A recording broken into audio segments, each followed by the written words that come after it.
Hey guys, welcome back to the Adam Miceli podcast episode 2. Today I'm super excited because I have my friend Alexi on as today's guest. Alexi is someone that I met 2 years ago at a conscious gathering in Toronto. And ever since then, we've been very good friends, and he's served as a spiritual guide for me in many ways. Alexi is one of the most sophisticated and integrous thinkers that I've ever met in my whole life. He's taught me a lot about philosophy and metaphysics and even physics. And I'm super excited to have a little discussion. Today, we're going to be talking about the big questions in life, such as what is spirituality, what is consciousness, and some practical advice for those of you who are on the spiritual path who are listening. So, hey, Alexi, introduce yourself.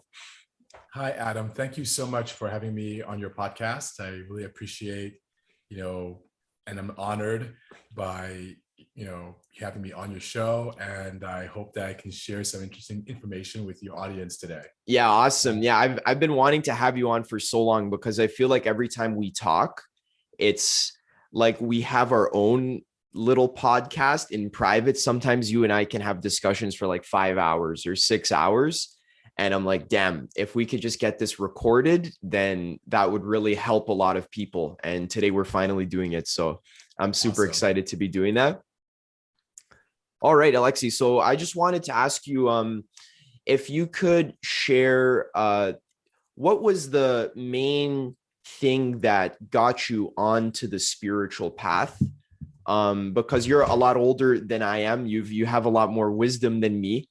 And I was wondering, at what point in your life did you really start to dive into the world of spirituality and exploring your own consciousness with a lot of passion or a lot of intention? Like, when did this become a major thing for you? Yeah. So I don't know. I feel like I've always been on a spiritual path, even when I was very young. Mm-hmm. And so, my family, I was raised in a very religiously conservative family. And all of my uncles and a lot of my relatives were involved in a fundamentalist Christian kind of, Yeah. mindset. Yeah. And so I kind of adopted that in many respects. But I also, from a very young age, was very critical of some of the things that were being taught, right? Yeah. And so over the years, what I found is that my goal really is to try to discover who I really am. And I think that the spiritual path is really about connecting yourself to everything that exists. And that sounds like a really tall order. And it is actually, because our everyday life really kind of makes us feel like we are separate from everything else. Mm-hmm. And that sometimes we may feel like we're alone in our condition and that there's no one else to support us. And the spiritual path is really about reconnecting us to the fact that we are one with everything. And Wow. in the sense that there's nothing that exists that is essentially separate from us. Wow. So that has been really in process for me in the last, I would say, 10 years. Oh, wow. But behind that, in preliminary to that, there was a lot of, philosophical preparation. And so for someone because you said you mentioned you studied philosophy. Audience. Yeah, you mentioned you studied Yes. philosophy in university, and you were always a very thinkative type of person who liked to contemplate big ideas and big questions. Yes. But you're mentioning that the spiritual path for you is like reconnecting with the oneness of reality, the essential connectedness. Because normally in life we think that we're separate and we're taught to be separate, but spirituality for you is like realizing that that's an illusion and then going back and remembering your essential oneness. Right. Yep. And once you do that, you have the opportunity to begin to think about things differently. Mm-hmm. So I think that spirituality is a question of how can I look at this situation in the awareness that everything is one. So if I'm having an argument with my partner, I have to say, okay, my initial emotional impulse is to just, say that person is ridiculous and they don't know what they're talking about and totally dismiss their arguments, right? But when I say, well, that person is also me, and that person is trying to get to something, how can I help that process? Then I become more spiritual in that respect. I begin to set aside maybe my own prejudice and my own bias in favor of trying to look deeper into what that other person I'm talking to is trying to communicate. Because in doing so, I can actually discover something important and interesting about myself. Yeah. Wow. Yeah. So you're saying putting aside your own prejudice and your own agenda and your own bias just for the sake of stepping into their shoes Yes. and with the genuine intention to either help them or at least to understand them. Yes. And Yeah. so that kind of arose. So that whole dynamic, I think, emerges from the fact of some of the unique properties of my own kind of like incarnation, if you want to call it that. Yeah. Yeah. Here I am, as a Black person Yes. and a person who identifies as being gay. Mm-hmm. And now I have to, and I always want people to kind of put themselves in my shoes. Uh-huh. So I have to now learn how to put myself in their shoes. Mm-hmm. So Yeah. if so that's that reciprocity, that kind of like balance of intention. I'm saying, oh yeah, I try to see things from my view as a gay Black person, but I also have to be able to see things from another person's view, which may be uncomfortable. And Yeah. I know having people put themselves in my shoes might feel uncomfortable for them. So I need to be willing to be uncomfortable to put myself in their shoes. But Yeah. also, I think that over the years, I've discovered really important things, and I want to share those discoveries with the world, right? Yeah. Yeah. And And that's important.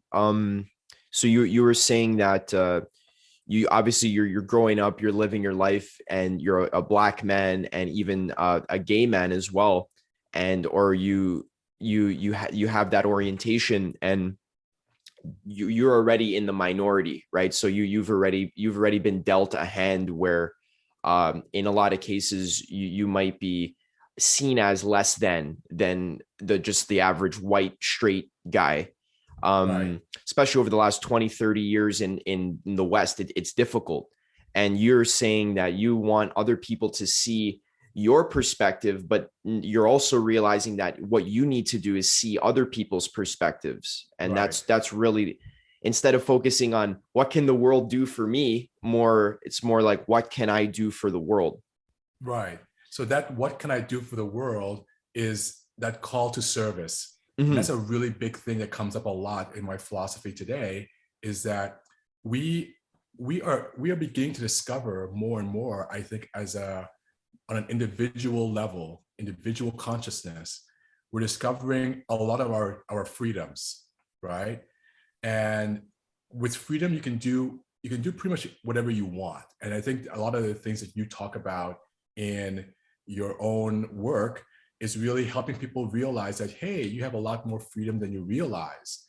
And but with that freedom, you begin to express yourself, and in expressing yourself, you begin to discover who you are and Mm-hmm. begin to share that with other people. So the spiritual path, the consciousness path, is one, realizing that it's all you know, and then as you explore your you-ness, you begin Yeah. to discover who you are. Yeah. And it's kind of like looking in the mirror and saying, oh, I have a pimple, or oh, I actually, I'm pretty gorgeous, right? Yeah. You're needing to discover yourself, right? And Mm-hmm. then you're deciding, okay, I have these different abilities and these choices in front of me. How do I make sure that I am, A, getting the things that I want Mm-hmm. out of life, and B, helping other people get what they want? Because as you help others, you're also kind of like getting what you want too, right? Because that's the Mm-hmm. whole principle of oneness. Yeah. is that as you help others, you're also helping yourself. So it's not an either or situation. Yeah. You're Alexi, always in I a got, sense building yourself. yeah, like I got a memory the first time I ever met you, right, was at the chocolate groove, and you really triggered something in me where I think I was struggling with some kind of problem. I think I was just feeling self-conscious or socially awkward in some way. But that day I remember you're in a really good mood, and you just kind of looked me in the eyes and you shared with me, and you were like, listen, man, you are the creator. Take your power back, take responsibility for your own life, right? So you're saying we're discovering who we are, but also we're choosing who we want to be, right? Because Yeah. we are the creator. So I just remember that kind of radical responsibility taking responsibility for your own life was something that really struck me right away when I first met you. And you're like, listen, you are a king. You are the creator of your life, and act as if that is the case. Don't play the victim and say, oh, the other people out there are preventing me from being my highest self, or the other Right. people out there are tying me down with a ball and chain. No, you created the people out there. You are Yeah. them, right? So Yes. so take responsibility for your creation. Right. So the whole Black identity, the whole LGBTQ Yeah, identity yeah. is really can fall into a victimization mindset easily, right? Mm-hmm. And so to prevent that, you really have to reconnect to the fact that you're the center, right? But it's not like an arrogant, I'm everything, I'm it. It Yeah. really is, I'm the center trying to discover what's going on. Yeah, You yeah, know, yeah. I'm It's figuring humble. all It's out, like I'm the right? center, but I don't know what the fuck is happening. It's very humble. Exactly. Yeah. Because, the thing about it is that there's a lot of hidden parts to you. Mm-hmm. A lot of parts that we have what is called in psychology the unconscious and the subconscious. Mm. The subconscious is that part of you that you're kind of aware of, but you're kind of like pushing down into the lower levels of awareness. You're like, I don't really want to look at that. The unconscious are those parts of you that affect your behavior that you have no clue about. That you Wow. absolutely is like not even your awareness is so like disconnected from it for whatever Mm-hmm. reason. And it could be personal, it could be cultural, it could be due to trauma, but you're Mm-hmm. so disconnected from it, you don't even know it's operating, but it Yeah. is. It's your And a unconscious. lot of those aspects are scary, right? So Yeah, even exactly. as we raise our awareness, we start to see the things that we've been repressing and sweeping under the rug into our subconscious, and then we come face to face with it and we're like, oh fuck, like this is running my life, but I wasn't even aware of it, right? So like Yeah. feeling And so like, that's what I love yeah. about, alternative medicines like psychedelics, Mm-hmm. because they help those kind of awareness. It helps build your awareness. So Mm-hmm. consciousness, to answer the question of what is consciousness, Yeah. because I think the consciousness and spirituality, they go kind of hand in hand, they go together. So consciousness is really the expansion of the awareness. Yep. And awareness is, to be put it very simply, is the kind of like, I'm here. Yeah. You know, there's it's hard to put into words because the sense of being alive and aware and awake in some sense is weird. Yeah. You know, you can't really pinpoint exactly what it is, but here you are experiencing a universe. And it's Yeah. like, well, how did that happen? And why? Exactly. You know? Exactly. So the awareness is the first step. The fact that you're aware that you are here and that That's stuff is happening. I'm here. Yeah. Yeah. Here it What's going is. on? I'm here. There's a world. There's parents who are bugging me. There Yeah. are partners who are getting on my case. Yeah. There is, I have to go make money and do stuff. Like, why? You know? So What the hell? that's the Yeah. awareness part. Hmm. And it's like you could right now, you're hearing my voice and you're paying attention to what I'm saying, but also in the back of your mind, you're also aware of the sensation of the chair on your on your backside, Yeah. and maybe of the temperature in the room, and maybe of sunlight coming in through a window. And you're not really paying attention to it, but you're aware it's there Mm-hmm. at some level. And once I say it, I say sunlight coming through the window, you suddenly look and you turn your attention towards it. So attention is kind of like a spotlight that, it's in your awareness. You kind of know it's there, but you're not really paying attention because you're doing something else. But when someone mentions the word, then your attention kind of snaps to it and focuses on it, right? Mm-hmm. Those two things together, the awareness and the attention, Yeah. come together to form consciousness. So the awareness could kind of be like a bubble, like a space, and it just kind of contains everything. It's I'm here, whatever, Yeah, just the fact that I'm here. But then attention is what are you holding in your awareness? How are you channeling your focus? Right? yeah, What are you paying attention to? So right. Because something like meditation is forcing you to stop paying attention to the thoughts and instead pay attention to the breath, right? Something yes, very simple, right? So the breath is present here with you. So by getting out of your thoughts and into your breath, you're paying attention to the present moment, which is right, your true nature, your isness, right, your being is the present moment. And if you can pay more attention to that and less attention to your anxious thoughts, your right, depressive right, thoughts, your negative thoughts, your thoughts of I'm not good enough, or my right. mom is holding me back from my greatness, these kinds of victim thoughts. Instead, just fucking breathe and just Yeah, pay yes, attention. exactly. And so the breath Yeah. work in the meditation practice actually allows you to shift the spotlight on the stage of your awareness away from the woe is me, life sucks, to Yeah. something that's very fundamental to the fact that, hey, I'm breathing.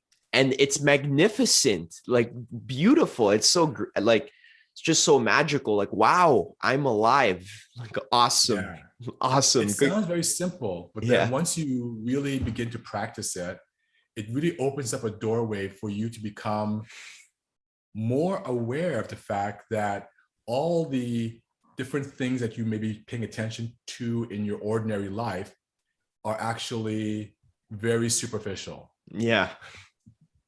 Superficial just meaning shallow. It's just, Yes, and shallow meaning just something that eventually is going to pass. It's not important exactly. because it's impermanent, right? So like the Right. scores of the soccer game, right? If you spend the whole day thinking about the score of the soccer game, you're not going to feel good in your heart, because deep down you know that you're clinging and you're attached to something which is frivolous. It's going to pass away. The game is eventually going to end. There's going to be a winner that's declared, and then life goes on, and you're still depressed.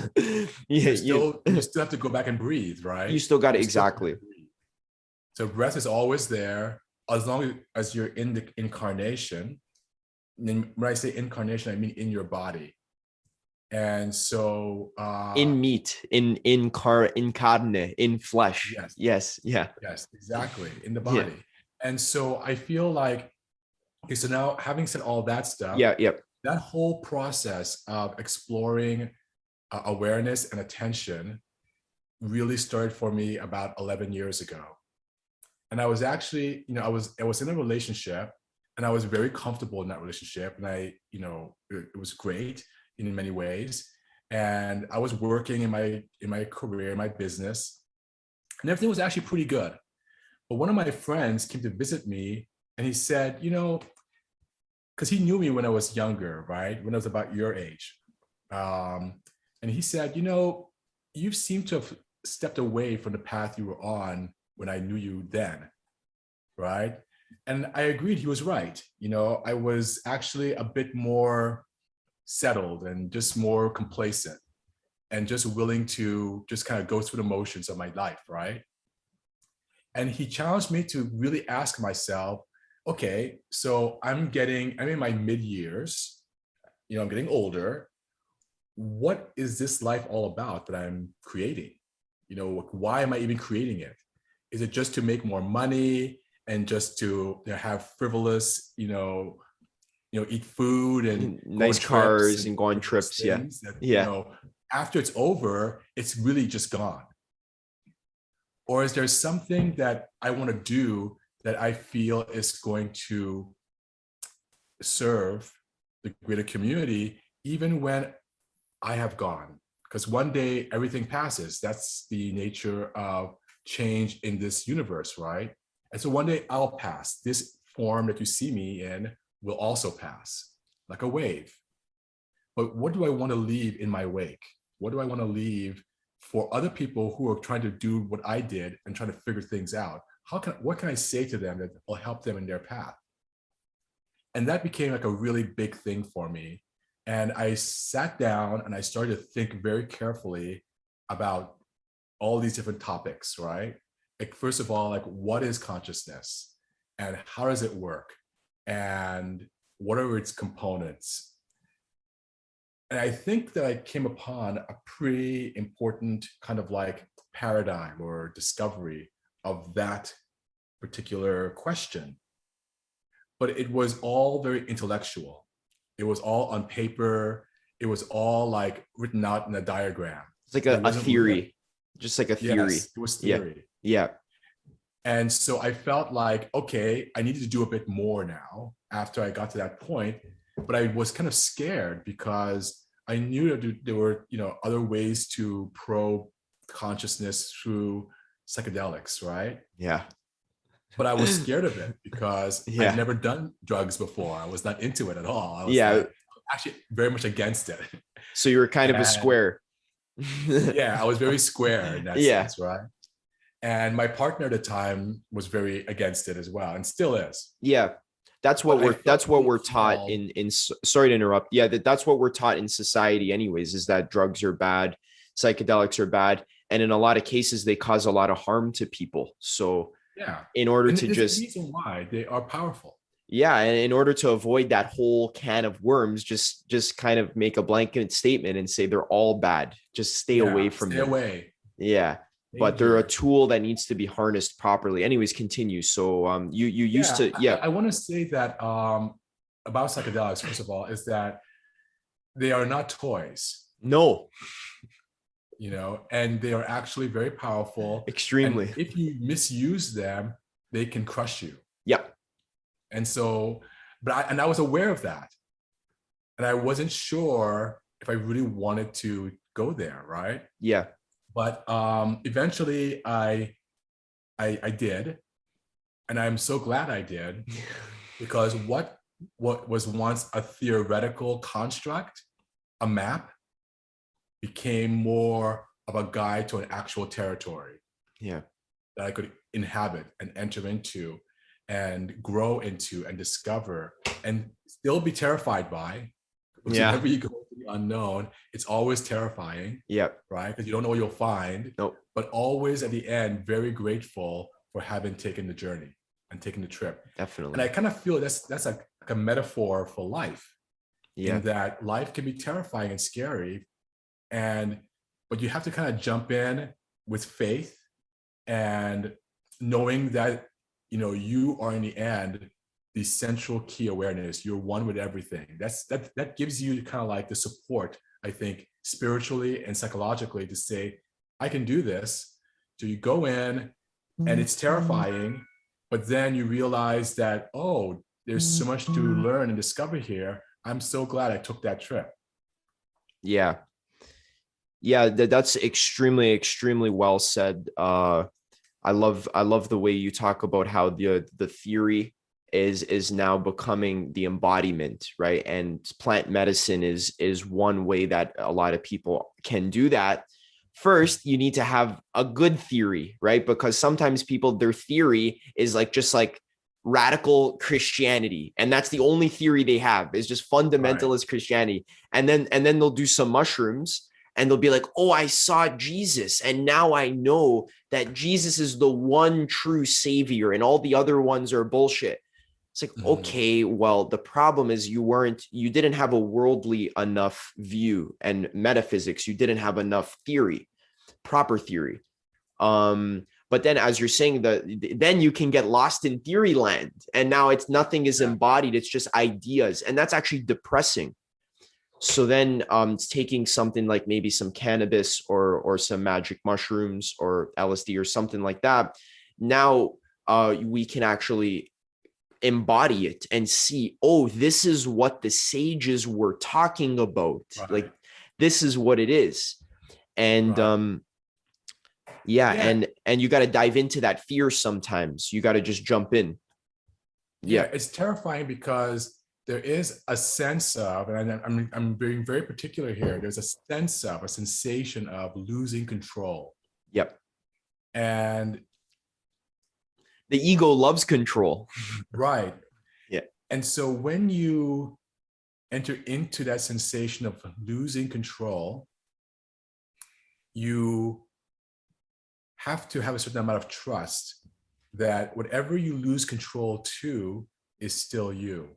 And is greater, is, yeah, and has And wisdom. maybe a more expansive you. Yeah. Beautiful. Right. Yeah. And so that is really, I think, the key to doing any kind of mind altering psychedelic experience is that whatever you may discover within the experience, it's still you. Yeah. And so whenever people, I think, fall off the what we call the ledge of sanity, Yeah. they plunge into the abyss of madness. I always find they call it madness because there's always a battle, a fight on the way down. They're always fighting something. And in the end, they're always fighting themselves. They're always, in the end, whenever you're mad at something, you're always mad at yourself. Yeah. Right. And so you're always, in a sense, fighting yourself. And so once you begin to realize it's all you, then you say, oh, well, why am I fighting myself? Why am I making myself a battlefield? So my own journey, I just wanted to say, and that's one of the consequences of forgetting that everything you're experiencing on a psychedelic trip is made of your own consciousness.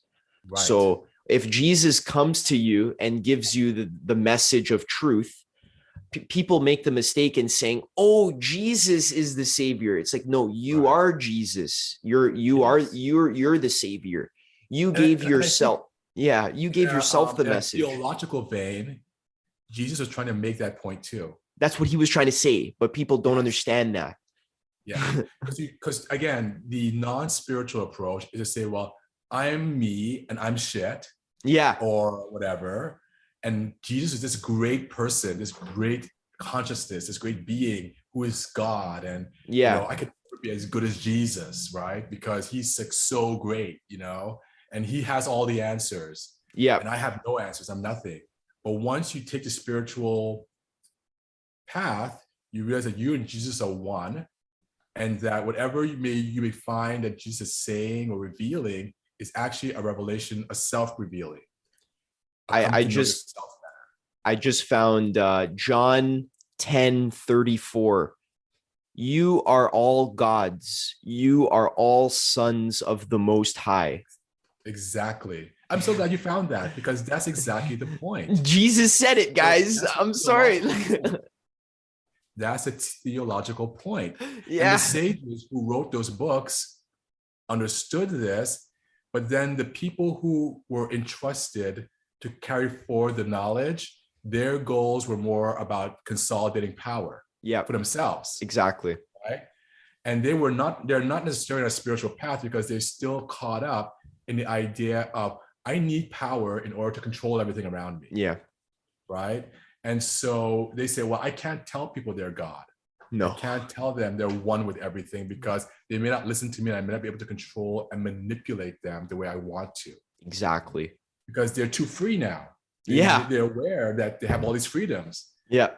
And they're not scared of me anymore. Right? They won't listen to me. Yeah. Yeah. And they're not scared of me. Yeah, exactly. You lose the fear factor and the control factor, or you can't put them down anymore to make them feel bad about themselves. Then you lose all of your levers of control, right? Yeah. So we're going to hide this information about you being God. We're going to sweep it under the rug, and we're going to go about and tell you, no, you need to go through the priest. Yeah. Or The the book rabbi. is God. The book is Or God. you could read the book Yeah. or whatever, but everything is separate from you. And Yeah. so you need to go through these other channels, and I'm the rabbi, the guru, and I'm going to show you the way. Yeah. And I'm And going so to I think control the develop that power flow that of way. info. Yeah. But my discovery is that every single person is their own rabbi, their own guru, their own Christ. And so, and the way is as different as every person is different. And so every one of us has to be responsible to discover a pathway that's going to be the pathway for us. And that's what we're being called to in this consciousness and spiritual pathways. Yeah, Nisargadatta Maharaj said the self is the highest guru. The innermost self is the highest guru. Yes. And so we stand upon all these teachings and these discoveries from the sages, and we forget them. There's an authority that the sages of old are bringing to the conversation, right? yep. But also there needs to be a recreation of their knowledge. We just can't say, "Oh, I'm just going to read these books from the ancient sages and be done." Yeah, right? and just memorize them. Yeah. Exactly. Yeah. You're just being a parrot. You're being Being a parrot. programmed. Exactly. Right? So the next step is to say, okay, what can I bring from my own unique experience to help amplify and build this understanding, this knowledge? And then when you bring that and you share it with your contemporary, current day people, like you're doing in your work, then you're actually bringing that knowledge forward and revitalizing it for a new generation. Yeah. You're reborning it, you're rebirthing it. Mm-hmm. So I feel like that's what I came to after I realized that, hey, this is my work. It's not making another, another building another network for my client. Yeah. And it's not necessarily even creating a new philosophical paradigm, but really it's a service to the future. And that's why I really love being a part of your circle and the circle that we both are a part of, a community of, is that it allows for me to be of service to those people, yourself and others, who are going to carry forward that understanding and that kingship, Mm-hmm. right? And so kingship is really important in my philosophy because, and everything you read about, for instance, we talk a lot about Jesus because we're coming out of a Christian paradigm, but it's the same for the other traditions as well. Buddha was a prince, the son of a king, Mm-hmm. right? Krishna is a king, right? So all the other faiths and all the other theological traditions are all, in a sense, talking about kingship. And we know that the opposite of a king is a slave. Yeah. I love this idea. Yeah. Yes, the enslaved person, the person who accepts a slave consciousness, is a person who feels like they have no control. Yes. They have no power. Yeah. Everything outside of them is manipulating and controlling them. And so I feel like a big part of my message is that we're all kings. Yep. First, even when we choose to take on an enslaved consciousness, we typically take on that consciousness for a reason. We choose it for a reason, right? And the question now becomes, well, why am I accepting this condition when my true nature is oneness with all and kingship, right? Yep. Which is freedom of choice and also taking responsibility for your choices as well, and choosing consciously with awareness. Exactly. Yeah. And so, yeah, so that's a big thing, right? And if you imagine a politician or a dictator or a ruler, the last thing they want for you to realize that you're a king. Yeah. The last thing they want you to realize is that you're free. And so you see people out on the streets protesting for their freedom. And I'm like, but you're already free. Yeah. Why do you have to go on the street and raise this protest about you being free when you're already free? Who are you battling against? No one can take away your freedom. So to me, the best example of that kingship would be someone like Muhammad Ali. So, in the 60s, during the Vietnam War, he was being called to go to war. He was already a successful world champion boxer, like the top of his game. Already won many medals and awards. No And one was could beat very him. respected. But he lived in the South, right? Oh. And in the South, he couldn't go into the same bathroom as a white person. He was segregated, right? Yeah. But then they called him and said, we want you to go to Vietnam and kill people for us. The federal kings of the United States. They enlisted him or whatever. Yeah. And he said no. And they said, if you don't go, you're going to go to jail. He said, put me in jail. He said, I'm already in jail here. Right? He said, you want me to go to another country and kill people who are brown? For what? So I can come back here and not even be able to go to the same bathroom as another person? Wow. That you can take away my medals, you can put me in jail, but I'm still free in my mind. I'm still free. I'm still the king, right? You can put the king in prison, but you can't take away his kingship. That's so amazing. That's like why martyrs are so powerful, because even in spite of oppression from other people, they still choose their own freedom, like Jesus Christ, right? Choosing to die on the cross for his message, right? Because he's free. You're always free. Your thoughts are always free. People can tell you how to act. They can tell you what to do, but they can't tell you what to think and what to believe and who to be. Actually can tell you what to do, but you don't have to do it. You don't have to do it. You can pay the consequences. You're gonna do it. Yeah. And then you can sit down, and then you can just sit very quietly. Once you say no and you sit quietly, then everything will unfold in its own way. Right? They can say, well, if you don't do it, we're gonna waterboard you. We're gonna do this. We're gonna kill you. We're gonna do all these terrible things to you. Yeah. And at some point, you just say, I'm just gonna sit very quietly, and I'm just going to let it pass. And so it can be very challenging. This is not an easy path. No. I want to go back quickly to what you said about Jesus. And, yeah. In his own drama, because it's a very dramatic story. Yeah. He reached a point where he didn't want to die. And there was an important passage in the Gospels where he said, if this cup could pass away from me, let it be, right? But then as he went through his meditation on it, he said, not my will, but your will. So he saw himself not as a heavenly king. The heavenly king he referred to as my Father, which is in heaven. He saw himself as a spiritual king, an earthly king.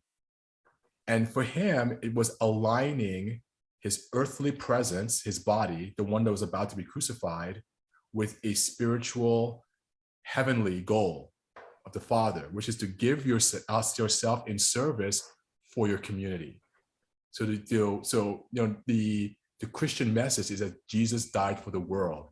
He gave himself in service as a sacrifice for his community, right? So that was his spiritual mission, right?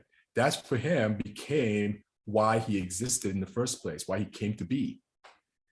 So he made a decision that he's going to give up the physical form in order to achieve a heavenly goal, an elevated, higher goal, right? And when the person who condemned him to death, which was Pontius Pilate, when that person condemned him to death, he also saw that.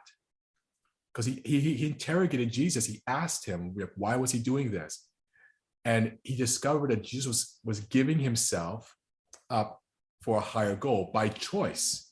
He knew Jesus could get away, could have escaped, didn't have to fall into the situation, but that he chose it. And so he decided that he was going to write on his cross, King of the Jews. That's awesome. And the Jews who were kind of like pushing for his crucifixion were like, don't write that.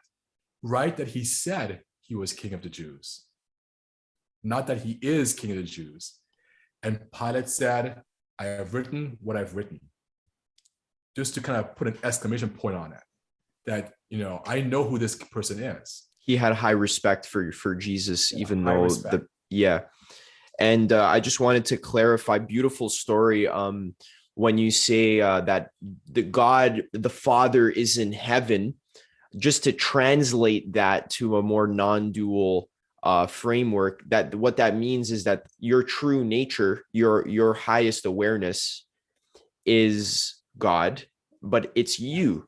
It's you. So It is you. you can tap in to your own heavenly consciousness where you are aware that even this moment here is heaven. Even this moment here, Yes. there is nothing wrong with being. There is nothing wrong with pure existence. Only when you start thinking and you start chatting and jabbering and criticizing, then wrong things start to appear. Like, oh, that thing over there is not right. That thing over there is not right. My nose is too big. Then you're in hell. But if Yes. you can go beyond the thoughts and just be, you're in heaven. And you are God. Yes. You are Yes. God in heaven. You are the Father in heaven. That's what you are. Yeah. So Jesus said many times in his message, in his work, that the Father and the Son being him, the earthly king, are one. And it was that exact statement that he was condemned on. The The Father and Jewish I are one.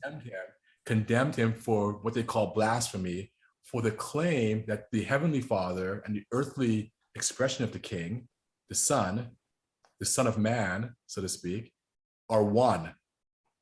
So Jesus made a spiritual claim, and that was the very claim that got him killed. The claim, I and the Father are one. Yes. And that's in John 10:30. Jesus saying, I and the Father are one. Now, I was reading a YouTube comment the other day, and he said, Jesus is the only Son of God. And I said, well, if Jesus can realize God, why can't you? Right. So he said, you can only come to God through Jesus. Many religious people say this nonsense, right? Mm-hmm. And I say, but then how did Jesus come to God? Because he didn't have Jesus to guide him. So if you can only, if only this, like if you can only follow Jesus towards God, you would have to think, how did Jesus get to God? Because Jesus is God, because you are God. Exactly. So you totally get it. And in the sense of, when he said that I am the way, it means the way is for you to realize that you and the Father are one. Yeah, that's it. That's the way. And then after you realize that, you don't need Jesus anymore, because Jesus is you. You realize it's you. You made him. Yeah. So, and another thing, just one more thing, is that Jesus was considered to be the new Adam. And I like that because I'm speaking to Adam right there. Yeah. Hello, guys. Hey.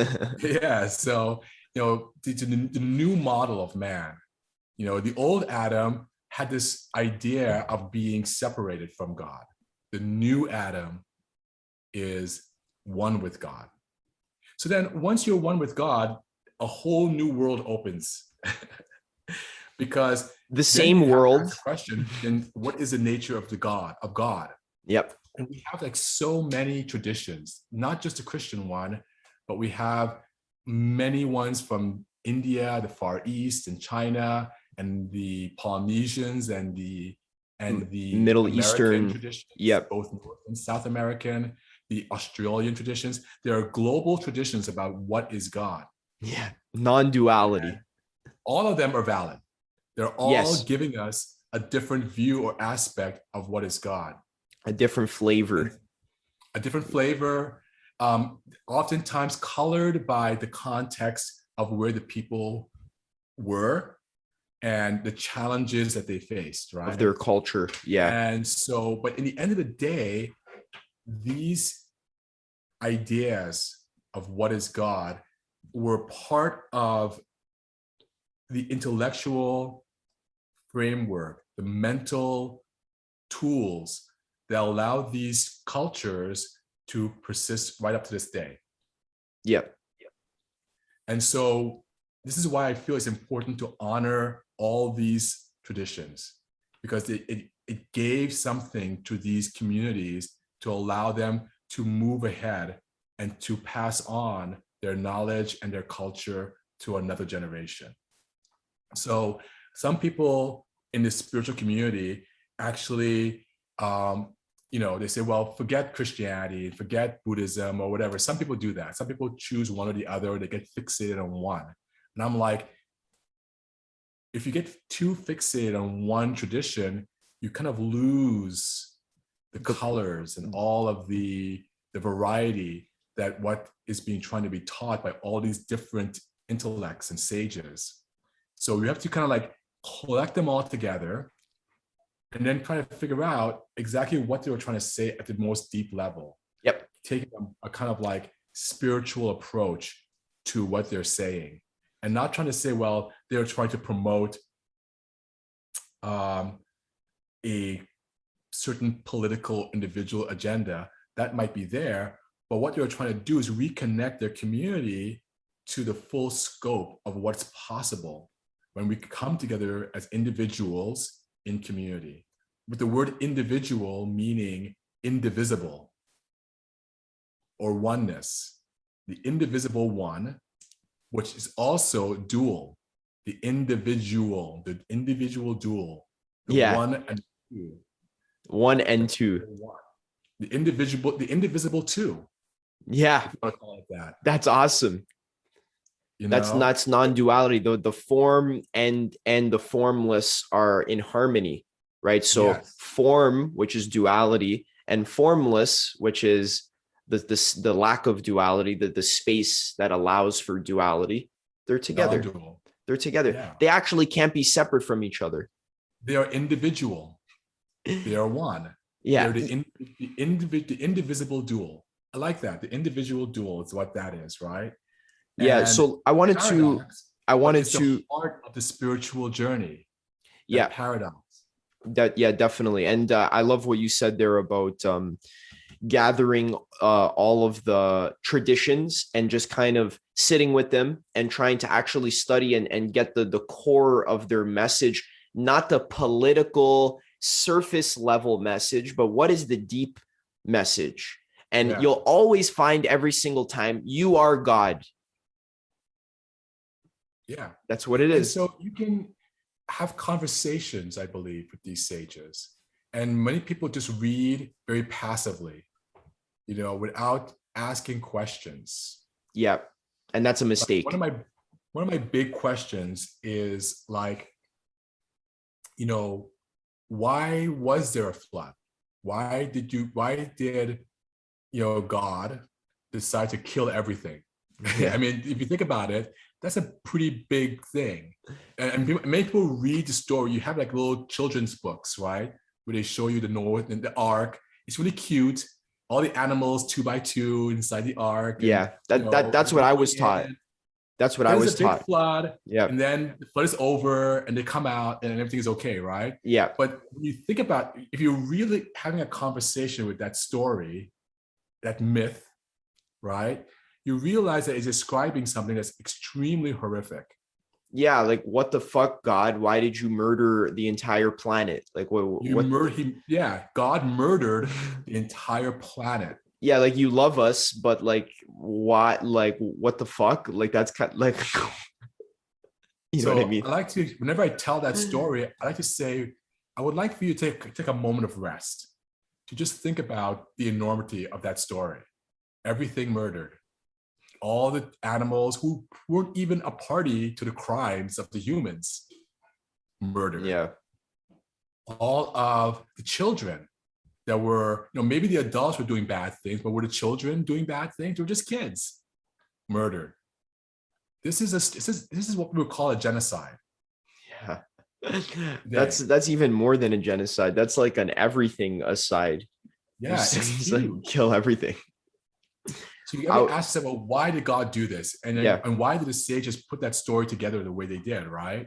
Maybe they were just being silly. I don't know. You can say that, but that is not taking them seriously, saying that, well, they're just, sages. They were primitive people with stone tools. They don't know what they're talking about, right? This is very disrespectful. What's your interpretation of that story?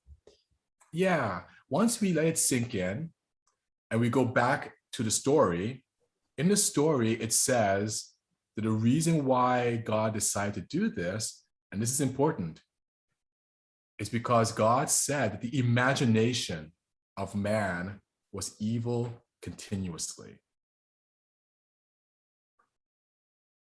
It wasn't what man was doing that was the problem. It was what man was imagining. So yeah, that's awesome. Like their imaginations were just stuck in Their imaginations were stuck in what he felt or God felt. I don't want to use the he because it's very sexist, but what God felt was a evil loop, a loop of destructive consciousness. Which is why the flood, which is water, represents some kind of cleansing or some kind of cleansing. A reset. Yeah, and he picked Noah because Noah was the only good man who had good in his heart or whatever, and his family. Well, he picked Noah because Noah was one who actually listened. The other people of the day, they were so caught up in their everyday stuff. But Noah and all the people who we consider to be spiritual guides are actually listening. They're actually having that conversation. That's what they call walking with the Lord. Because they know that they and the Lord are one, indivisible dual. Yeah. And they begin to listen to themselves on a deep level, and then they know what to do. Right? Because they're actually in the conversation with the divine. Right? And that goes back to the loss of control, right? If you can surrender control from your ego, right, then you can kind of surrender control to your higher self, or your deeper self, right? Your deeper self. Yourself. Many sages who go meditate in the mountains, a lot of them say they don't know where to go, but they just kind of follow their heart in some way, where they meet someone that tells them to go here, and then they're just kind of being strung along by like some kind of divine guidance, right? It's not like they're making a logical, egotistical plan. They're guided to the right area, the right cave to meditate, with the right weather, like everything. And that's what they call faith. Yeah, faith. So you hear this a lot in all traditions, that these sages would go out into the wilderness not knowing what they'll find, but going anyway, because they have this feeling, they're in this conversation with themselves, in which they're so guided and so led by the desire for truth and for understanding and for greater awareness, that they begin to discover that the universe is so much more creative and destructive than they could even realize. So in the story of Noah, everything is destroyed except for the fish, of course. The fish live. The fish get a break. Fish are okay. But everything else on land is pretty much destroyed. And then afterwards, after the story is over, the consciousness is identified as being God, says, well, I think I've gone too far.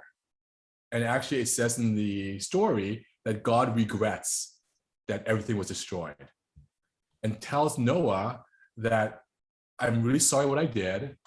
And as a sign that I will never do it again, I'm giving you this rainbow. Yeah. And the rainbow has a lot of... rainbow is the symbol now, it's a promise. I know you guys are, you're not going to always make me happy, but I promise I won't destroy our relationship. I won't destroy our community like I did in this way. I will find a way to bring it all back together with love. So the rainbow becomes, in the story, the ark of the covenant. Of the promise. Yeah. Yes. The ark of the promise. And so a rainbow is literally an ark. and it is a sign of the promise. And so we read later on in Exodus that the Jewish nation that's in that story carried a thing called the Ark of the Covenant with them. Mm-hmm. And so the movement, so the promise is that I am going to reconcile the imagination of man, which at that point was continuously evil, power driven, lustful, selfish, to one that is unconditionally loving. And so and God's going to do it without flooding the world. He's going to do it without flooding the world through a loving means. And that means giving the world a new Adam. And so the fulfillment of the promise is the understanding that everyone is king, and every king is one with the cosmic king. And the cosmic king has moved from the beginning, a king of unlimited power that creates a whole universe, to a king of unconditional love. Yeah. And some people think the new Adam is Jesus, or it's Moses, or it's Buddha, or it's Muhammad, or it's Mahavira, but the new Adam is actually you. It's actually you. Yeah. All of us are the new Adam. We are all here in this new awareness that yes, we have power. When you realize you're a king, you realize that you're powerful. But also with that power, you begin to reveal, are you a king of destruction, of chaos, or you're a king of love? And you get to choose. You know, we are on earth and we can look up to the heavens and look very high, or we can look down into the cave and look really deep. When you're in heaven, you're always looking down. You're always like seeing everything below you. Which is why God says in Conversations with God, in order to choose who you are, you need to first understand what you are not, which is why a lot of us go through some very deep traumatic experiences in our young ages. We hurt other people. We are hurt by other people. Darkness, a lot of shit is happening in people's lives because you need to first understand what you are not so that you can understand what you are. Right. And so that you can choose who you want to be based on. But coming back, that all that you're not is still you. Yes, of course. So all that you're not is actually just kind of like a pretend play that you're putting on for yourself so that you can make a more conscious decision in the future, right? So if you experience someone smites you and someone hurts your feelings, now you have that wisdom of how it feels to be hurt. So now in the future, you can act accordingly so that other people don't have to be hurt. Yeah, you can choose that. You can also choose to continue to act to hurt people, because revenge is a thing, right? Wait, and then that'll also create an even deeper hurt inside you. So you can choose to hurt other people, but then that's going to affect you, right? And that now you're going to choose in the future to stop eventually. Right. So I want to go back quickly to the hierarchy that I was outlined earlier, which is that when you're in the heavens, you're always looking down on things. Okay. So the view from the heavenly view is very simplistic, right? This is all good. Down, kind of arrogant. It's always, I'm looking down, I'm seeing everything below me. Whereas the view from hell, right, is always looking up. Everything is terrible. Everything is bad. It's always a better place somewhere else, right? Wow. Where I am is shit, and there's a better place somewhere over there. Yeah.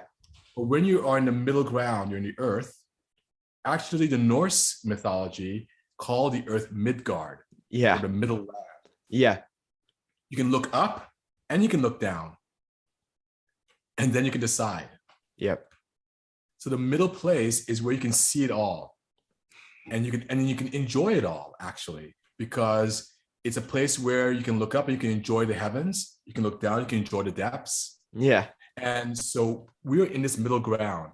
And in the middle ground, we have choices to make, right? And this is what scares us because in the choices we're making, whether we're going to continue our ascent or have a descent, right?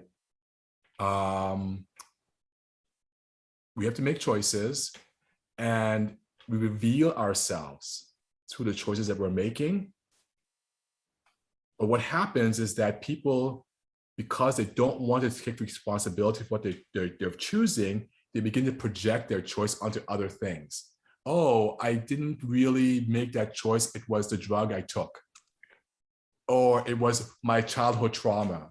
Yeah. Or it was whatever. My Or my mom, my government. mom forced me. My government forced me. That other Yeah, entity forced me to do it because I have no will of my own.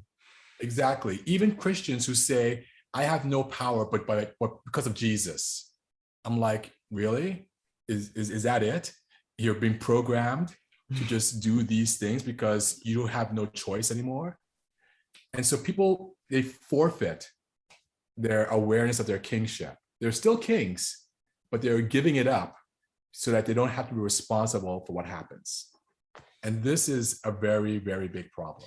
You can quickly tell if an ideology is rotten by how much responsibility does that ideology take for the present circumstances of the world. So some people, they preach and they say, oh, the world's going to end.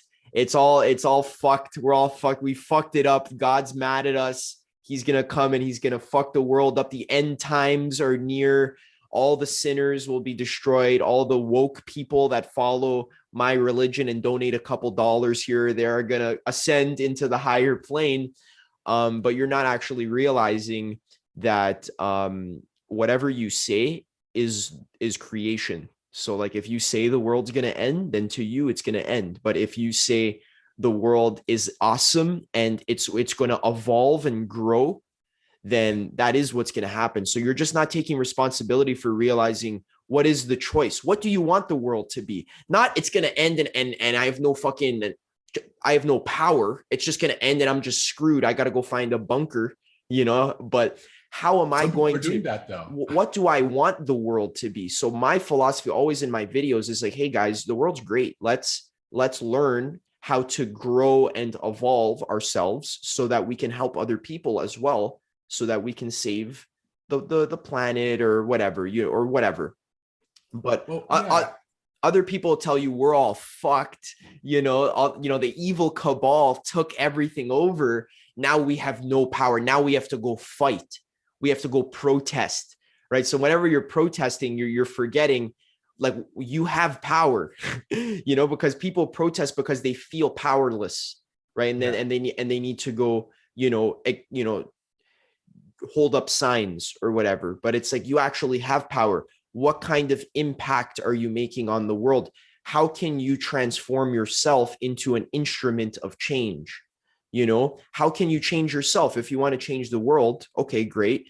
But are you even able to change yourself? How many books do you read per week? If you're not a very educated person, are you educating yourself? Are you doing meditation practices? Are you exploring your own consciousness? Are you being loving to your neighbor? Right? Control those things and you'll see the world will follow your lead. And that's exactly what it comes back to, right? So, again, I'm going back to the Christian tradition because it's the one that's very familiar to us in the West. And it's the one that I've learned growing up first. Yeah, I was raised Catholic. I was raised Catholic as well. So I rely upon it a lot as a framework, but it's not I just want to say it's not the only framework. No. The other frameworks, if you really sit with them and have a conversation with those sages, they will give you, I believe, the same answer. Yeah, I've personally spent a lot of time with Buddhism. Just that's what I found, and amazing. So yeah, they give you the same answers, but the answer is really, I'm gonna, love your neighbor as yourself, because it is yourself. It is you. The reason why you want to love your neighbor as yourself, not instead of, but as yourself, because you have to love yourself because it's you. But every neighbor that you think is not you is also you. Yeah. Right. So you can't come to the love of your neighbor unless you love yourself. In fact, in that story, in the Jesus story, the story of Jesus, Jesus said that if you claim to love God, but you don't love your neighbor, then you're a liar. Oh, wow.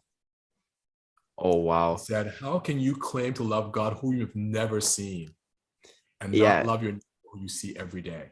And in the Hindu tradition, they say namaste, which means the God in me honors the God in you. Yeah. Namaste. So all the sages Yeah. come back to this beautiful unity of message when you really sit with them and have the conversation. And there's a lot of things that distract us away from having these conversations with the sages, like our everyday life. Oh, I got to go earn some money. I'm in a situation where, if I don't pay my rent, I'll be on the streets. Or, my partner is not being nice to I me. gotta go play video games. I gotta go on Instagram. All these things are so important. I gotta go to school. My parents are Gotta go on to my school. ass. But And at they're the all end, distractions all from this distractions. essential conversation that we should have. Pick your sage, pick one of the great traditions and sit with them and really have a conversation with them about what they're trying to communicate to you. And then once you begin to uncover and discover their message, you'll say, oh, they're telling me that I'm God. And the Oh, universe is me. And my imagination is important. What you put into your mind and what you imagine are allowed to grow in your mental state is actually vital to everything, right? So once you begin to integrate those teachings, you then begin to take on a new level of relationship with yourself yeah. and with the world. And it's That's not easy because, and this is something I've learned, is that it's kind of lonely sometimes because a lot of people don't think that way. If you kind of sit and you kind of observe what people are doing, they are always trying to push away responsibility for themselves for what's happening. They want to say, oh, that person over there is being manipulative. Oh, my boss is being a bitch or being a hard ass or whatever. And so a lot of the suffering that we come upon are really like self-created. But then we say, but it's not me. I'm not doing it. It's my addiction. It's my brain chemistry. I was yeah. born with a It's brain not me. The abnormality. My chemistry responsibilities. isn't correct. Yep. No? I have a So disorder. I was diagnosed. I was I was diagnosed. diagnosed with ADHD. I actually can't meditate. Not that, it's not that I'm lazy. It's not that I'm too distracted. It's not because I've been eating unhealthy food for the last 20 years. The reason why I can't meditate is because I have a brain disorder. That my therapist told me, that my psychologist, he has a degree. He's been studying for 8 years. She's a professional. Adam, you're telling me to meditate. I can't. I have ADHD. Yeah, and so this is a shifting away of your personal responsibility onto something that you just kind of made up. I mean, I think that ADHD is probably a problem. It's probably real in the It's sense a of, serious problem, and it's caused by many issues, right? So sometimes when you're a kid, if you're drinking tap water and dirty water, it causes heavy metals like lead and copper and mercury to actually build up in your brain. And that actually has tangible effects on your ability to focus, your ability to self-soothe, and your ability to just manage your own emotions. It's difficult for you to meditate, right? So and that manifests sometimes in ADHD, anxiety disorders, autoimmune disorders, and even autism. So there, in ancient Rome, they had lead in the pipes, right? And there was extremely high crime rates, extremely high. And then there was a big movement. I think this even happened in the US in the 70s, where they ripped out all the lead pipes and they replaced them with stainless steel or whatever they use, iron. And then the crime rates actually dropped drastically because lead in your brain actually affects your behavior. So Yeah. I'm not saying if you have ADHD that you don't have an actual problem.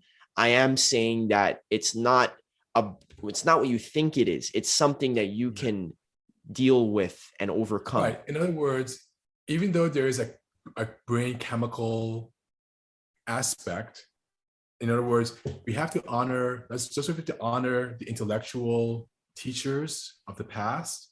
Our physical body is itself a book of knowledge. Mm-hmm. The physical body, I think we should take a moment and just appreciate that. The physical body is a book of knowledge. And it's a platform. We call this in technology a platform for which the human consciousness can express itself, right? And so just like we would read a book with reverence and with respect, you must do the same for the body. You must read its book and you must treat it with the reverence and the respect. And so if you abuse the body, yeah, you're going to make everything more difficult. Not impossible.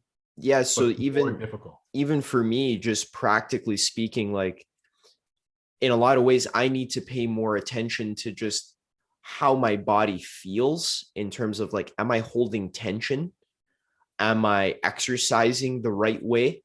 Am I eating the right foods? Because your body is an intelligent mechanism. Like you just said, it has wisdom. So your body tells you what to stop doing and what to do more of, right? So whenever I do yoga, my body's like, for the love of God, do this every day, right? But if I eat a hamburger, my body's like, I'm just going to like shut off and put you to sleep because this is not going to work in our system. So I like to share with people that if the body or the craving of the body is becoming a bit of a problem for a person, the answer is not to say, well, I'm going to just stop that thing.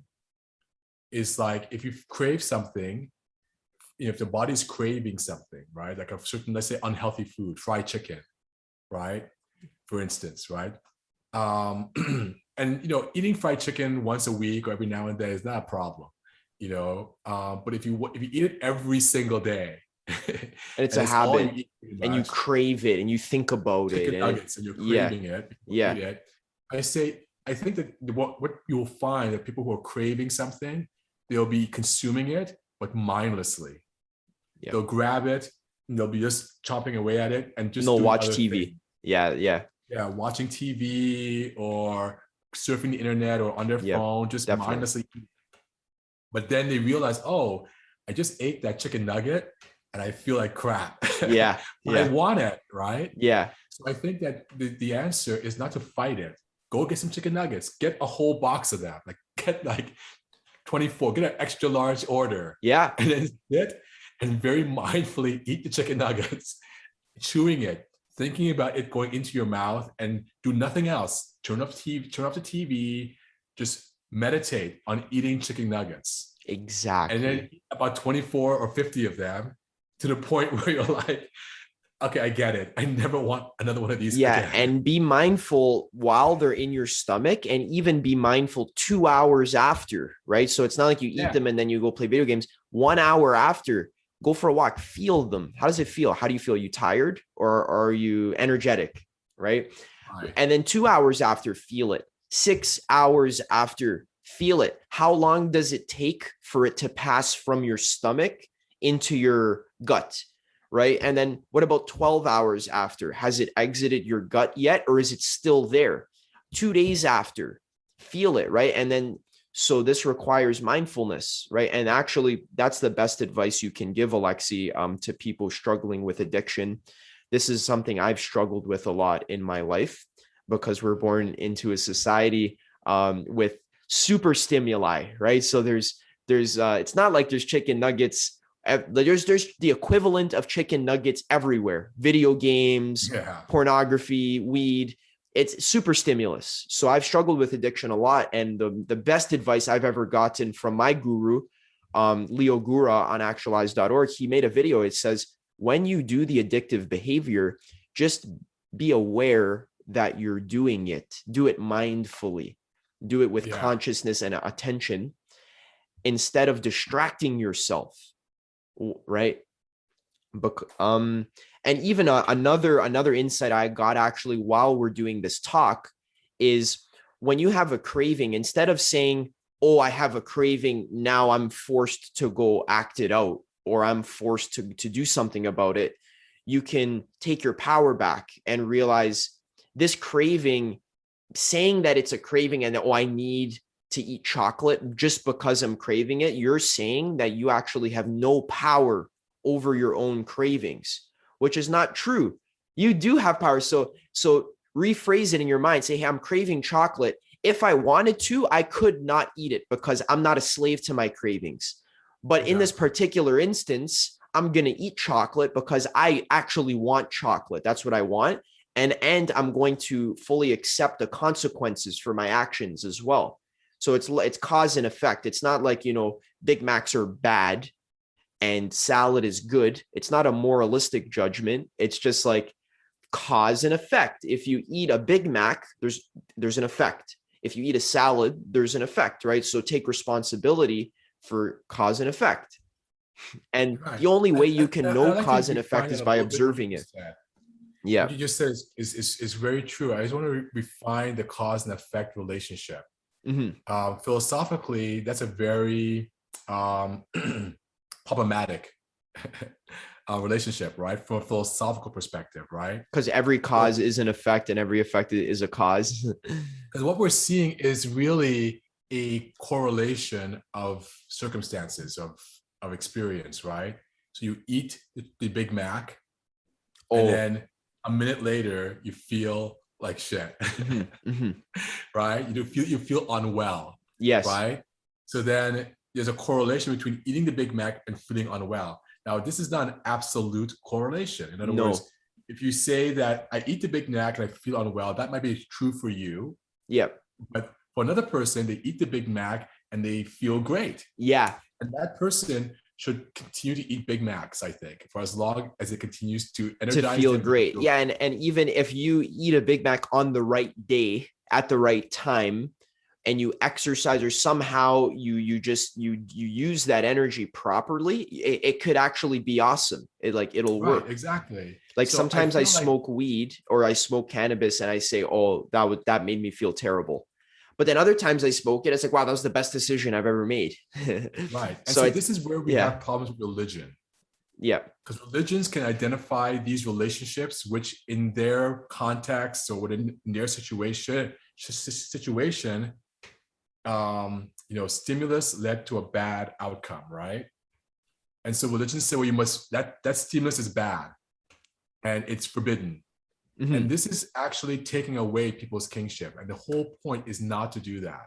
Yeah. The whole point is not to give people a bunch of rules to say, never eat another chicken nugget again. Don't smoke weed. Don't do this. Don't do that. Because it's endless.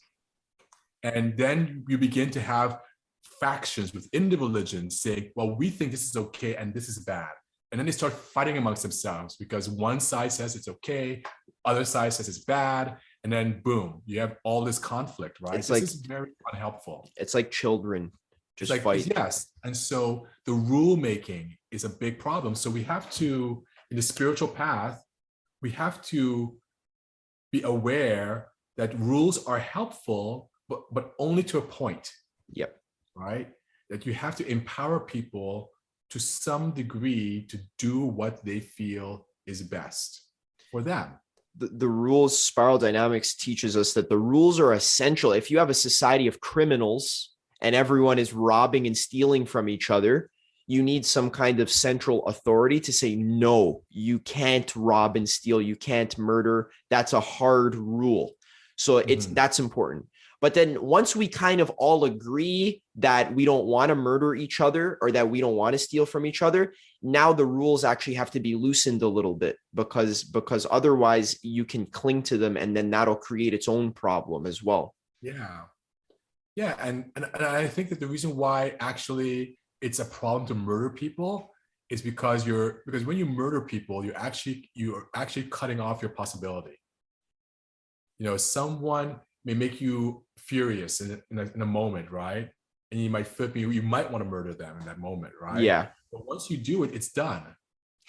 There's no possibility for any future enjoyment. All of the gifts that person brings to the community is suddenly cut off, right? And so we don't want to be so preemptive, even with ourselves. You don't want to murder yourself, because you may feel really bad today, but by cutting it off, suddenly there's two problems with murdering yourself. But one of them is by cutting off your potential for today, by piecing out, all the potential future is suddenly cut off as well, right? The I am here-ness ends, and then all the enjoyment that was potential is now over. There's that. There's that. Yeah. There's the second. Yeah. If you think about it, the reason why you're thinking of piecing out, for instance, is because you're not getting something that you want. And if you cut it off, you'll never get it. Yeah. But also on top of that, when you go to the other side, and I don't know exactly what's on the other side, but my own discoveries and experiences tell me there is an other side. Whatever dissatisfaction you're feeling on this side, you're going to feel it even more on the other side. Which is why you're going to come back. It's going to drive you to want to come back to this side again. Yeah. So you're just like jumping from one side of the fence to the other side of the fence. And the real key, and this is why the Buddha teaches that the ending desire ends the constant reincarnation into the suffering of samsara. Yep. Right? Is because you jump to the other side because you didn't get what you want on this side. You go to the other side, you're not getting it over there either. So then you come back and you just keep jumping back and forth. It's like, it's ceaseless, it's endless. It's just, you're not going to ever be happy. So what the Buddha says is that what you really need to do is sit still. Don't try to go to either side. You're here, but don't try to go to the other side. And that the true way to get what you want is by embracing perfect stillness. They call it the lack of desire. And you can't even get to the lack of desire by wanting to have the lack of desire. You just got to sit perfectly still, not wanting anything. Now, once you reach that point of stillness, a whole lot of stuff is going to start happening, actually, around you. The people who sit perfectly still become hyper aware of all of the busyness in silence and stillness. They might be able to still their mind, but then they'll find that as they sit perfectly still, that all these people are going to start being attracted to them and start coming to them and want to say, "What are you doing?" Can you help me? Get them out of their stillness, right? Yeah. Then they might then say, "Okay, I feel very compassionate towards your problem. I'm going to break my stillness to try to help you," right? And then you break your stillness and you become what is called a bodhisattva. A bodhisattva. A bodhisattva. Which is like, it's like the I think it means like the Buddha body. So, yes, or the awakened body or something like that. So you're in the stillness where you no longer want to jump to either side of the fence, right? And then people come to you with their problems, and you hear their problems because you're still aware, you're still hearing people's problems, and they're drawn to you because you have this beauty in your self-contained stillness. And it's like the eye of the hurricane. The eye of the hurricane is still. There's no wind, but all around it is a cyclone of activity, right? Yeah. And the cyclone is actually attracted to the eye, right? Mm-hmm. And that's how it is when you sit still, is that everything's going to be attracted in towards you like a vortex with all their different issues and problems. And it's like a vacuum, right? Like if a vacuum is empty, it kind of just sucks in other people's issues. Right. Yeah. Now, some people in that stillness, they go all the way. In other words, they stop their breathing, even their breath stops, and their heart stops, and they never get up from the meditation. They're there. Yep. and they call them they call them ascended masters. They ascend out of this realm to somewhere else, right? They don't even go to the other side. They just go out. Yeah, I've read accounts of Tibetan Buddhist masters who, after meditating for 20 years or whatever, they'll recluse, they'll lock themselves in a room, they'll board the windows and the doors, and they'll meditate for 7 days straight, and their actual body will disintegrate, leaving only their fingernails and their hair. That's all that's left. It's an ascension. And in theory, what it says is that the body moves into a higher realm of the realm of light, or the light body, or something like that. I would say it's another realm for sure. Not necessarily higher. It's another realm. Oh, yeah. In the Christian tradition, they say, "For God so loves the world." So those people. This is the highest realm. Yeah. This realm is the highest realm because this is the only realm. It's the highest, the lowest, the middle, the end. It's just. Yeah. I mean, so for people who decide to take the path of samadhi, which is that's perfect stillness, right? It's actually not a compassionate path. You're actually just stepping out of all of it. But for those people who you call them, I'm going to, again, that word, a body. Bodhisattva. Bodhisattva. Yes, I like the way you say it. I can't say it. Bodhisattva. I can, but I don't know. I have a hard time with that word. Okay. But that when people who choose that, they're coming back to it through compassion. They feel the suffering of the cyclone around them, and they feel like they need to say something, but they know that they can say nothing that's really going to change the situation until the person who's asking the question decides for themselves to change their way. Because you can hear wisdom and you can say, well, fuck that, I'm not going to listen. And a lot of people do that. They go to the guru for answers. The guru gives them an answer and they're like, oh, and they shake their head and they walk away. Yeah, never mind. Right, never mind. You're telling me I have to sit still? They have to make that choice, right, for themselves and choose to walk their path. So out of compassion, though, they feel they should say something. They want to say something. They love the world still. They're still in the world, right? But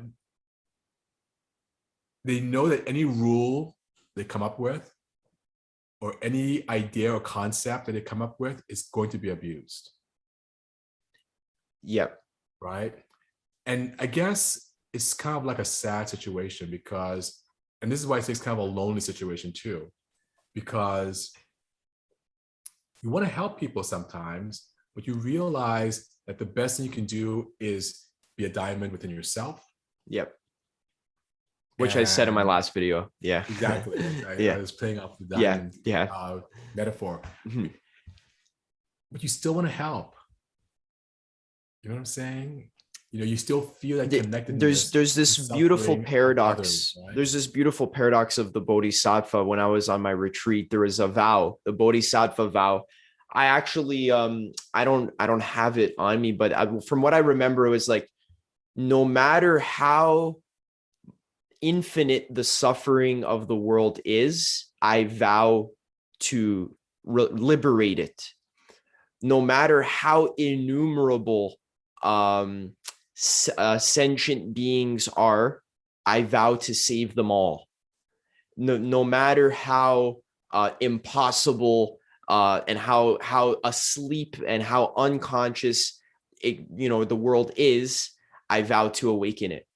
So that was something very beautiful. That was the essence of it, the Bodhisattva vow.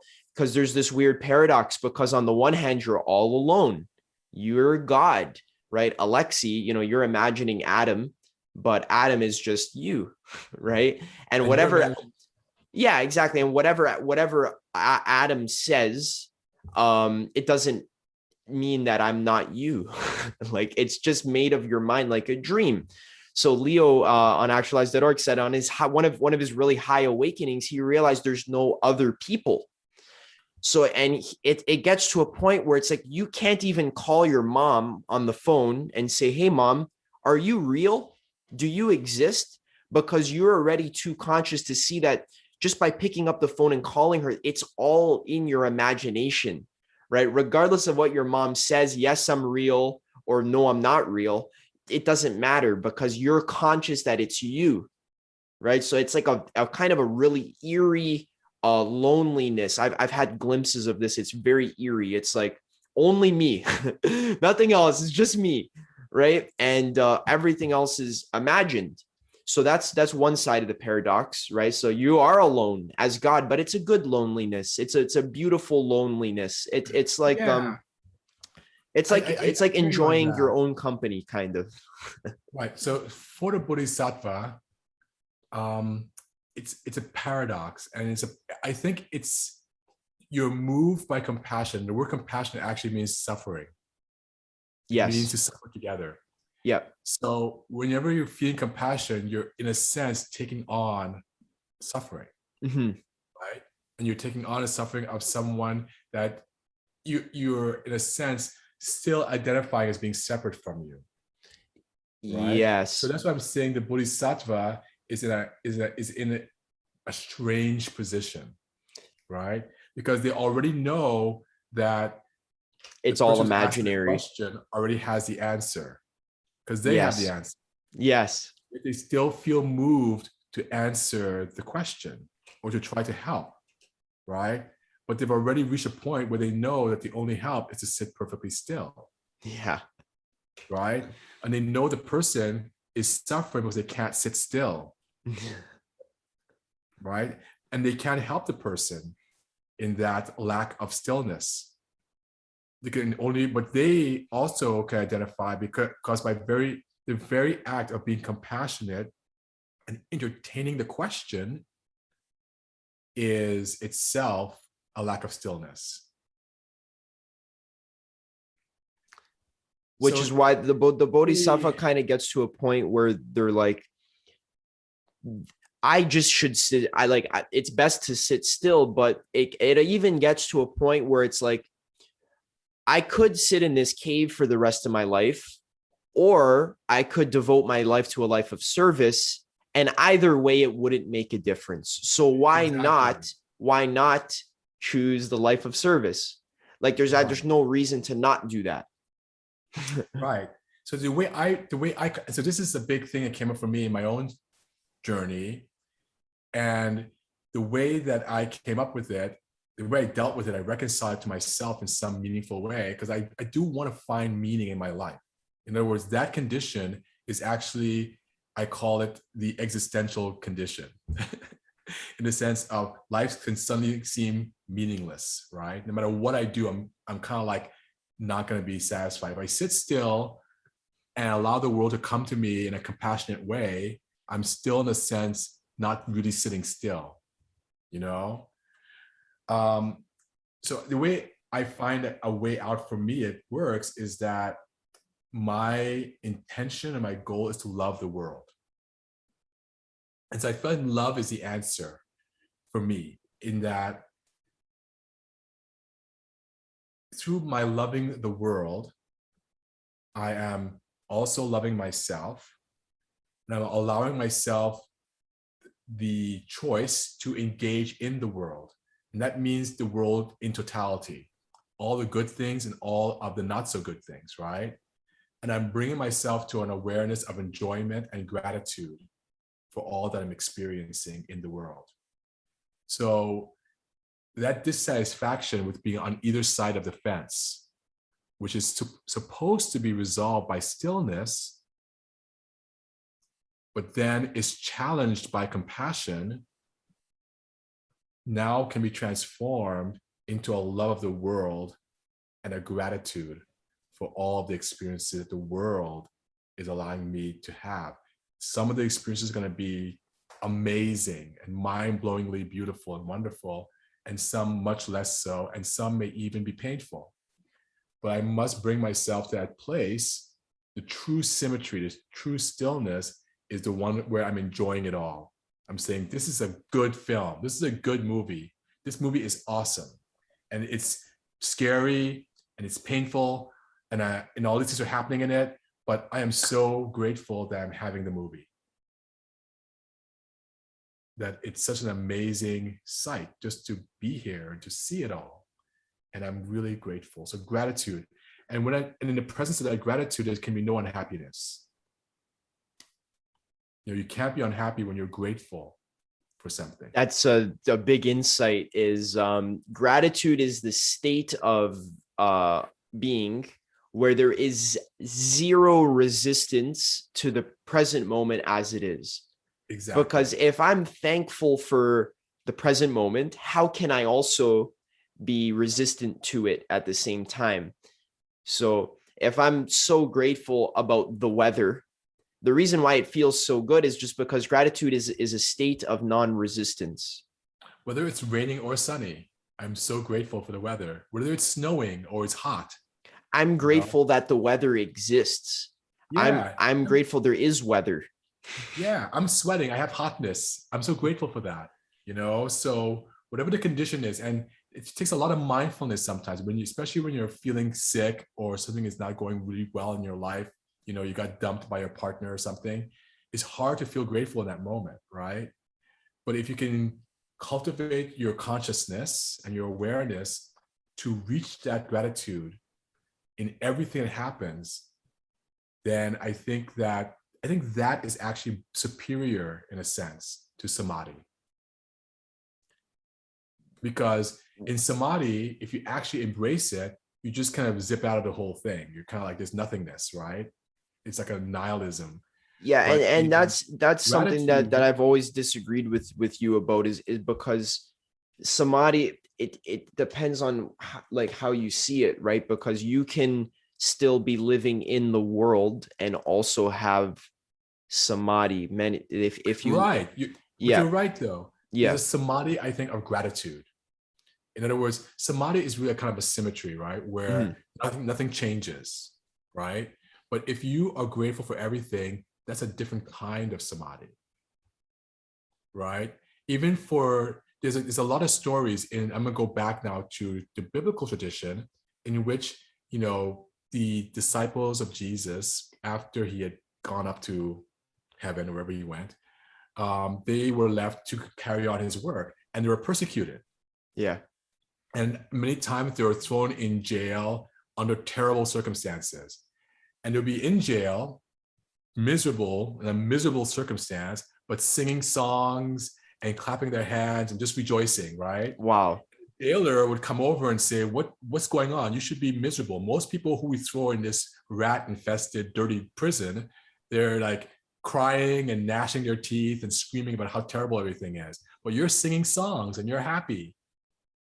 And a lot of times that jailer or the warden would convert to Christianity because they said, I want to have that same level of happiness regardless of my situation. Yeah, that's a good story. Right?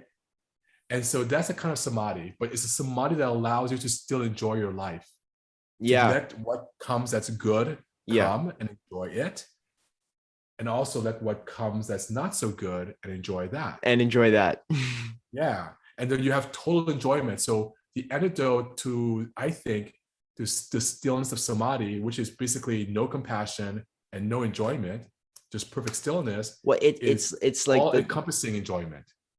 Yeah. But now we're getting into territory where to say no enjoyment and no still, like, samadhi is beyond even the dualistic category of enjoying or not enjoying. I agree. Right. So it actually is enjoyment and non-enjoyment at the same time. It's beyond you can't really talk about it, right? But you did a great job of, like, if you were trying to put it into words, that's like a great way to say it.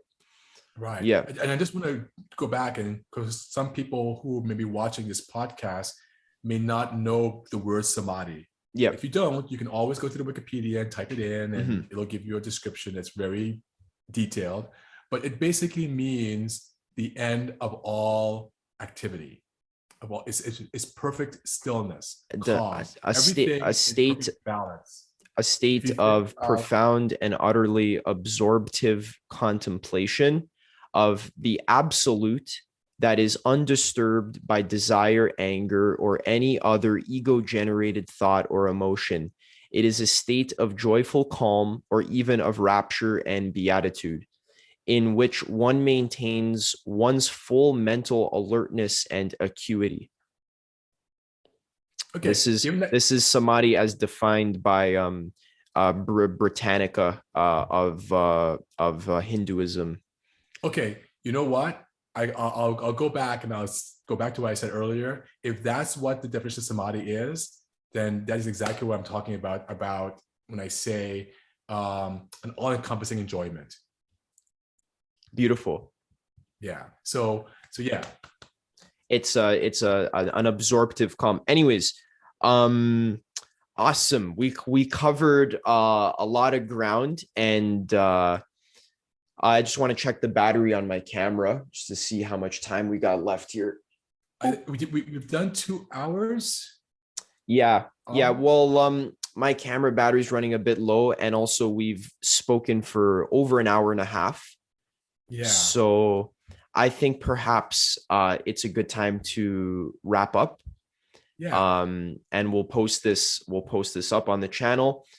Let's I think it's a good point right now at samadhi to kind of like, it's a good jumping off point at samadhi. And I just want to, it's such an amazing journey to do this. I can't really express how amazing this journey can be. How rewarding and how fulfilling it can be. It makes a lot of the things that we tend to get caught up in our everyday life just pale in comparison when you just really enter into this and you have these amazing conversations, not just with your contemporaries like I am having with you, but with the sages of old. And it's something that I think is our birthright. And the journey and the walks that we have with the psychedelic plants, the plant medicines, and the more synthetic ones are so which are good too sometimes. Powerful. Yeah. Right. And bring us to such a great awareness of ourselves in a community, but also in a larger context of connectedness and experience and enjoyment. Is just, it's sad, I think, that we don't do that more in our civilization. And it's not more, we've come to a civilization that values materialist acquisition of money and power above insightful conversation and satisfying, I think, spiritual needs, ways of participating in everything, right? Yeah. That's a really I love the way you say having a conversation with the sages, or using plant medicine and having a conversation with the plant medicine, because ultimately it's always just conversations with you, conversations with yourself, conversations with God, which is the book I'm rereading now, actually, probably one of the best books ever written, because God wrote it. And whatever, I'm not gonna get all fanatical, but God wrote every book, right? Yeah. It's really awesome. So a practical maybe tidbit would be to check out that series by Neil Donald Walsh, Conversations with God. Alexi, what an absolutely amazing talk. I enjoyed every second of it. And I even got a lot of personal insights just into my own life, talking about stillness. I think I'm going to go do some meditation.